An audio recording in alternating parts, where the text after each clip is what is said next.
Ralph is the partner recruitment lead for our team, Diverse Partner Development, and he's responsible for driving the growth in the number of new diverse owned partners as well as their revenues. Prior to joining IBM in 2001, he consulted to more than 100 clients around the world in marketing, supply chain, and operations. He resides with his wife in Dayton, Nevada. And so, Ralph, if you could start us out by giving us a definition of what a diverse partner is, and also the distinction to being a supplier. Sure, absolutely. And it has everything, first of all, to do with perspective. But very quickly before I jump into that, Denise, I want to thank you for that introduction, and it's an absolute pleasure to work with you on a daily basis, boss. So it's you didn't have to say that. but no, I want to say that because as Kim and alluded to, IBM is a fantastic place to work. And I just called just now that I've had 15, count them, 15 bosses in my long career here, and only 3 have been men. So that just, I think, really puts the exclamation point on, if you're thinking about applying to IBM, do it. And as one of those men who doesn't wait till they're 100% ready for a job, I want to encourage everyone on this call, whether you're a business owner or a business leader, to think about becoming an IBM partner, maybe even before you think you're 100% ready. So take that little bit of advice. But in terms of supplier versus business partner, or supplier vendor, I'll say, in the same perspective, versus business partner, it's really having to do with perspective. So as a supplier, you're going to sell goods and services directly to IBM. Conversely, as a business partner, you'll work with us, and you may buy products, embed them in your own solutions, IBM technologies, whatever the case may be, and or consume those technologies yourself in order to credentialize and build and grow your own business. So it's more of partnering, working with IBM to ultimately sell to an end customer or client versus selling product directly to IBM. So that's the distinction. I'm glad you asked that, Denise. And Ralph, that distinction, in terms of selling to IBM, it's all goods and services. But in terms of being a partner, are we focused on women-owned businesses in the IT industry, or is it broader than that?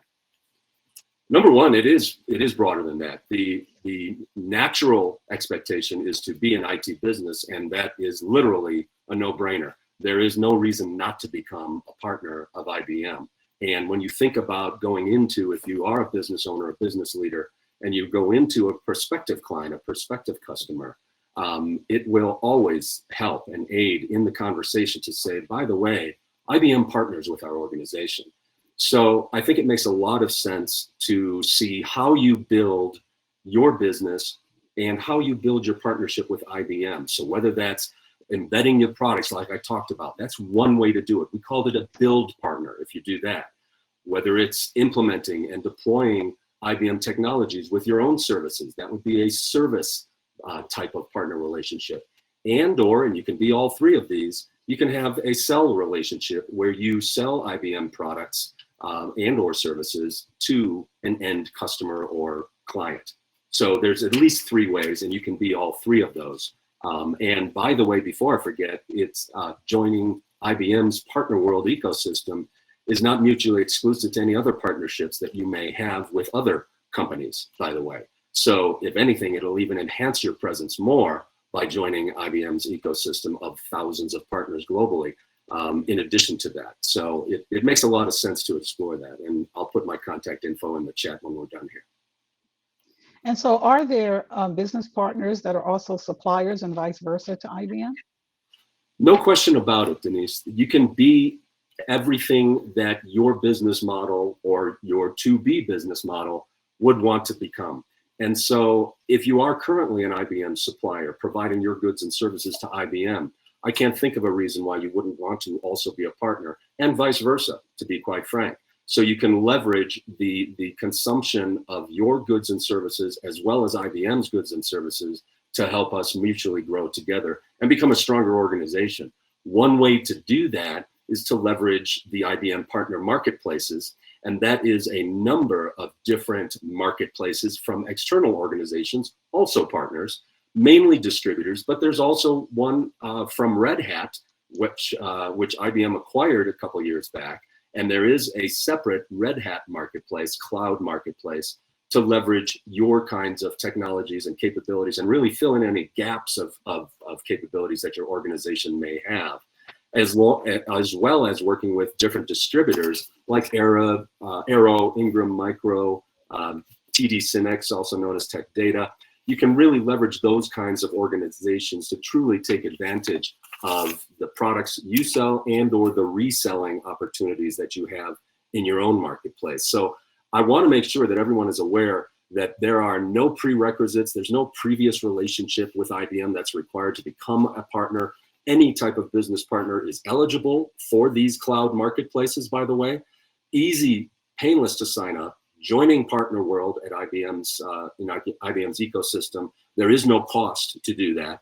And you can be a sole proprietor, you can be a large enterprise corporation, and we will still, treat you as all partners equal. And we encourage underrepresented organizations led by women, Black, Hispanic, disabled, LGBTQ+, etc., veterans also, to apply to become an IBM business partner, because there is open a wide range of capabilities and resources to you, as well as the full IBM catalog of products, more than 16,000 IBM products that you can leverage and take advantage of.